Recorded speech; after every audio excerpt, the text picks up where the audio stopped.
नमस्कार विद्यार्थियों। आज के इस वीडियो में हम चर्चा करेंगे लिक्विड क्रिस्टल्स की या द्रव क्रिस्टल्स की। द्रव एक अलग अवस्था है, क्रिस्टल एक अलग अवस्था है और अब ये एक नया शब्द द्रव क्रिस्टल या लिक्विड क्रिस्टल्स का सामने आता है। तो ये लिक्विड क्रिस्टल्स क्या है, इसके बारे में आज थोड़ी सी चर्चा करेंगे। इस लिक्विड क्रिस्टल को हम द्रव क्रिस्टल हिंदी में, या इसको मीजोमॉर्फिक स्टेट,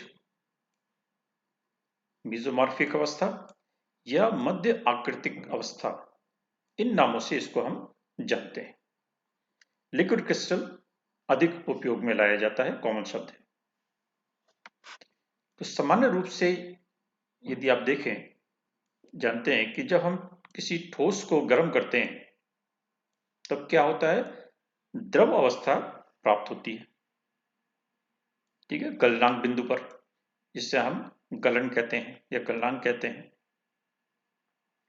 लेकिन कुछ पदार्थ ऐसे पाए गए जो कि गर्म करने पर सीधे ही द्रव में परिवर्तित नहीं होते, बल्कि उससे पूर्व एक गाढ़े द्रव में, या जिसको हम आविल द्रव भी कहते हैं या टर्बिड लिक्विड कहते हैं इंग्लिश में, तो गलने से पहले वो एक गाढ़े द्रव में या टर्बिड लिक्विड में परिवर्तित हो जाते हैं।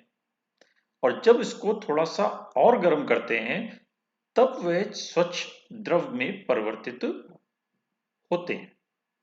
गलनांक में क्या है, हम कहते हैं कि वो ठोस पिघलकर द्रव अवस्था में परिवर्तित हो गया और वो द्रव अवस्था क्लियर होनी चाहिए, स्वच्छ होनी चाहिए।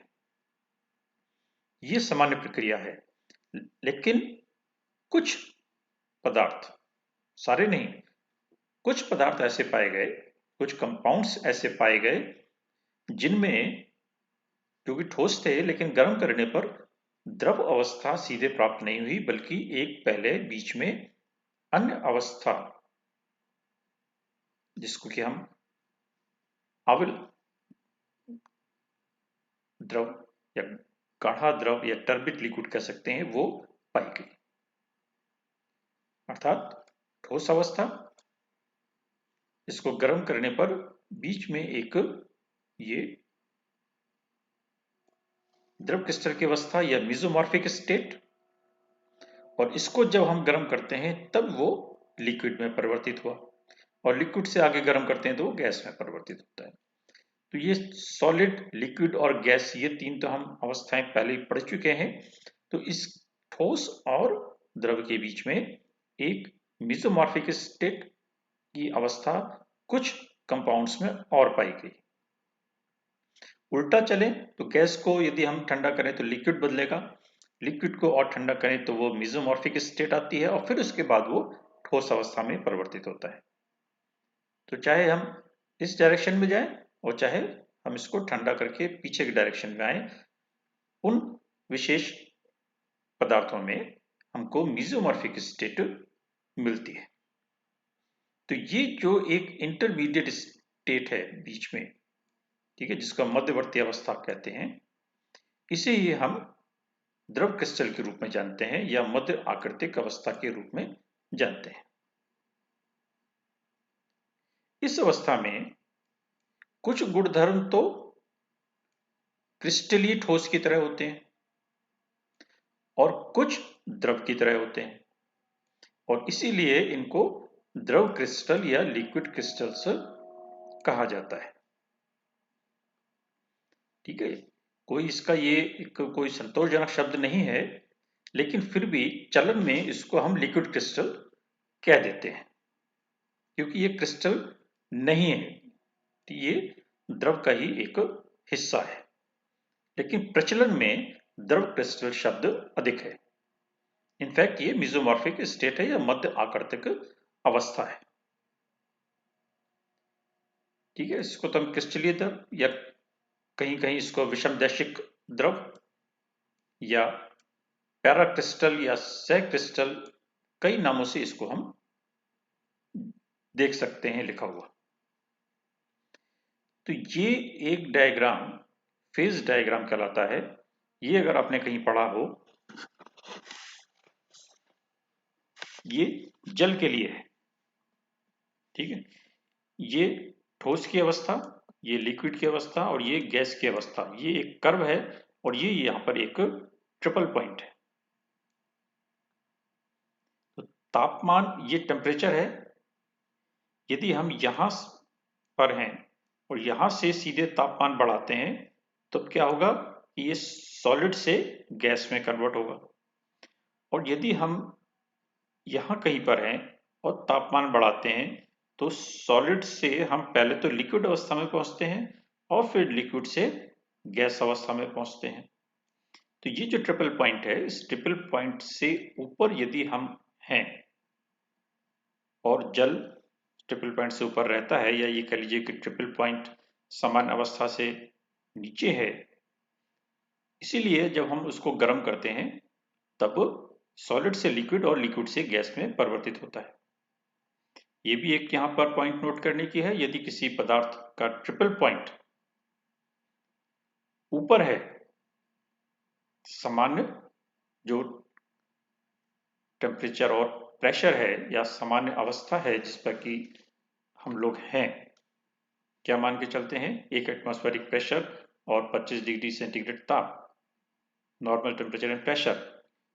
तो यदि ये ट्रिपल पॉइंट उससे कम है एनटीपी से, तब तो हमें 3 अवस्थाएं मिलेंगी।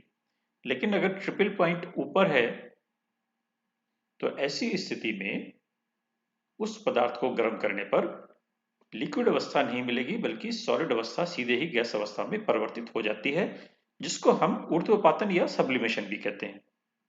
तो सब्लिमेशन कंपाउंड्स में क्या होता है कि उनका ट्रिपल पॉइंट नॉर्मल टेम्परेचर और प्रेशर से क्या होगा, अधिक होगा। अब यहां पर हम बात कर रहे हैं लिक्विड फेज की, इसमें द्रव क्रिस्टल्स की। तो द्रव क्रिस्टल्स की अवस्था में यहां पर एक बीच में अवस्था हमको और मिल जाती है। तो यहाँ पे जब हम उसको गर्म करते हैं तब सॉलिड अवस्था से पहले तो वो लिक्विड क्रिस्टल की अवस्था में जाता है और फिर इसके बाद लिक्विड अवस्था में जाता है और फिर गर्म करने पर गैसियस अवस्था में जाता है, यदि हम टेम्परेचर को बढ़ाते रहते हैं। तो यहाँ पर फेज डायग्राम में हमें एक, यानी ये ट्रिपल पॉइंट है तो एक ट्रिपल पॉइंट हमको और मिल जाता है, यानी 2 ट्रिपल पॉइंट मिल जाते हैं। तो ये थोड़ा सा फेज डायग्राम में उसमें डिफरेंस आ जाता है।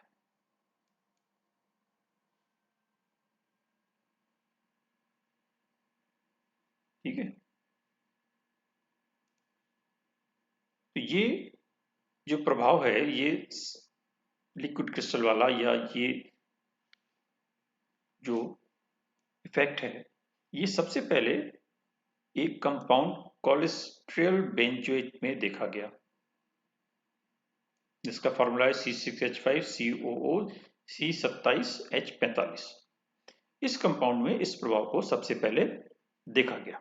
ठीक है, पैरा कोलेस्ट्रियल बेंजोएट, ये नाम ध्यान रखिएगा। तो ये जब सॉलिड अवस्था में होता है और इसको गर्म किया गया तब 145 डिग्री पर वो पहले किसमें, मेसोमॉर्फिक स्टेट में बना, यानी सॉलिड अवस्था से वो खत्म हो गया और लिक्विड अवस्था में भी कन्वर्ट नहीं हुआ, बल्कि वो एक बीच में ट्रांजिशन स्टेट आ गई, मेसोमॉर्फिक स्टेट आ गई। तो ये जो हमारा फिर ताप कहलाएगा वो संक्रमण ताप कहलाएगा, ट्रांजिशन टेम्परेचर कहलाएगा, क्योंकि यहां पर एक अवस्था से दूसरी अवस्था में चेंज आया, संक्रमण आया। या यूं कह लीजिए कि सॉलिड से लिक्विड में कन्वर्ट होने से पहले उसको बीच में एक अवस्था और आ गई, डायरेक्ट सॉलिड से लिक्विड में कन्वर्जन नहीं हुआ।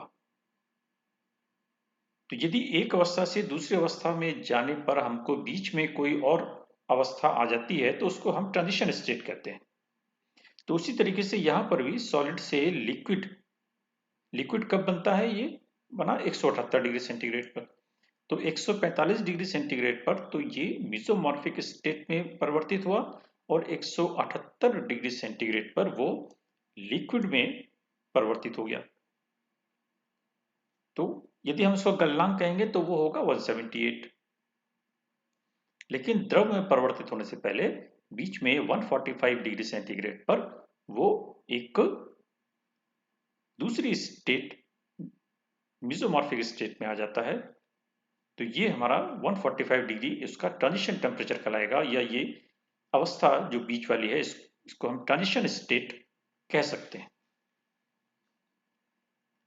तो ये प्रभाव रखने वाले पदार्थ सामान्यतया लंबी श्रृंखला के कार्बनिक यौगिक होते हैं। देखिए यहां पर जैसे बताया ना C27H45, तो ये एक लंबी श्रृंखला का कार्बनिक यौगिक है। तो सभी नहीं देंगे, लेकिन जो दे रहे हैं या जिनमें ये प्रभाव देखा गया वो में सामान्यतः लंबी कार्बन की श्रृंखला पाई गई। और अंत में क्या है, उनके एक सक्रिय समूह, जैसे OR, COOR, NHR, ये कुछ सक्रिय ग्रुप उनमें हो सकते हैं, या कम सक्रिय ग्रुप इस तरीके से डबल बॉन्ड CN या CC आदि उपस्थित हो सकते हैं। और यदि उसमें कहीं बेंजीन साथ में है, जुड़ी हुई है, तो ऐसी अवस्था में उसका पैरा आइसोमर यही सिर्फ मध्य आकृतिक अवस्था या लिक्विड क्रिस्टल को दिखाएगा। तो ये भी अपने को ध्यान में रखने की बात है कि यदि किसी कंपाउंड में बेंजीन वलय है, तो ये क्वेश्चन भी बन सकता है या बनता है, बेंजीन वलय है तो हम जानते हैं कि उसमें ऑर्थो, मेटा और पैरा 3 अवस्थाएं या होती हैं, 3 आइसोमर्स बनते हैं। तो ऐसी अवस्था में पैरा आइसोमर ही लिक्विड क्रिस्टल दिखाएगा। ऑर्थो और मेटा आइसोमर ये सामान्यतः गुणधर्म नहीं दिखाते। ठीक है, तो इसके कई और एग्जाम्पल हैं, जैसे ये पैरा कोलेस्ट्रॉल का आपको बताइए 145 और 178 पर। दूसरा ये है पैरा एजॉक्सी एनिसोल, इसका क्या है 116 और 135। ठीक है, ये यहाँ पर आप देखिए सब उनके स्ट्रक्चर भी मैंने लिख रखे हैं। पैरा एजॉक्सी फेनिटोल, ये आपका 137 इसका ट्रांजिशन टेम्परेचर, और 167 उसका मेल्टिंग पॉइंट कहलाएगा। पैरा मिथॉक्सी सिनेमिक एसिड, ठीक है, एनिसोल क्या ये एनिसल्डेजीन 165 और 180। तो इस तरीके से ऐसा नहीं कि कोई एक ही यौगिक है, कई यौगिक इस तरीके के प्रभावों दिखाते हैं, और उन सबको हम लिक्विड क्रिस्टल्स कह सकते हैं। पैरा इथाइल पैराजॉक्सी बेंजोएट, ये देखिए कई सारे इसमें मैंने एग्जांपल्स कोट किए हुए हैं। ये पदार्थ अधिक स्थायी होते हैं और गर्म करने पर विघटित नहीं होते, बल्कि वो और द्रव में प्रवर्तित होते हैं। लेकिन ये भी क्योंकि द्रव की ही अवस्था है एक, तो इसलिए द्रवों की भांति ही ये गतिशील भी होते हैं। यानी सॉलिड तो गतिशील नहीं होगा, लेकिन लिक्विड गतिशील होता है, और ये भी गतिशील होता है। तो इसलिए वो एक तरीके से लिक्विड की अवस्था है, तो उससे मोबिलिटी भी होती है, तरलता भी होती है, श्यानता भी होती है, पृष्ठ तनाव भी होता है। तो ये सारे गुणधर्म हमारे लिक्विड्स वाले हैं। ठीक है, लेकिन ठोस रस में क्या गुणधर्म आता है कि क्रिस्टल की भांति ये विषम दैशिकता दिखाते हैं और डबल डिफ्रैक्शन दिखाते हैं। तो जब हम सॉलिड के बारे में पढ़ेंगे तब हम वहां विषम दैशिकता और समदैशिकता के बारे में भी पढ़ेंगे।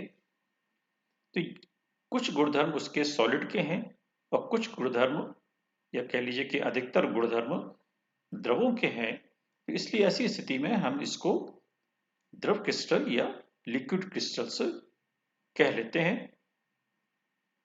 तो क्या निष्कर्ष निकला कि कुछ कार्बनिक पदार्थ, सारे नहीं, कुछ कार्बनिक पदार्थ जो कि लंबी श्रृंखला के थे और जिनके अंत में एक फंक्शनल ग्रुप या एक्टिव फंक्शनल ग्रुप भी था, उन कुछ पदार्थों में ये देखा गया कि उनको गर्म करने पर द्रव में परिवर्तित होने से पूर्व एक ट्रांजिशन स्टेट आती है, संक्रमण अवस्था आती है, जिसको कि मेसोमॉर्फिक स्टेट कहा जाता है, जहां पर द्रव पूरी तरीके से जो पदार्थ है, सॉलिड अवस्था है, वो पूरी तरीके से द्रव में परिवर्तित नहीं होती। एक गाढ़ा आविल द्रव या टर्बिड लिक्विड प्राप्त होता है और थोड़ा सा टेम्परेचर और बढ़ाने पर वो क्लियर लिक्विड में या द्रव में, स्वच्छ द्रव में परिवर्तित हो जाता है, जिसको कि हम गलनांक या उसका गलन कहते हैं। तो ये अवस्था ठोस और द्रव के बीच की एक अवस्था है, इसलिए इसको द्रव क्रिस्टल या लिक्विड क्रिस्टल्स कहा गया।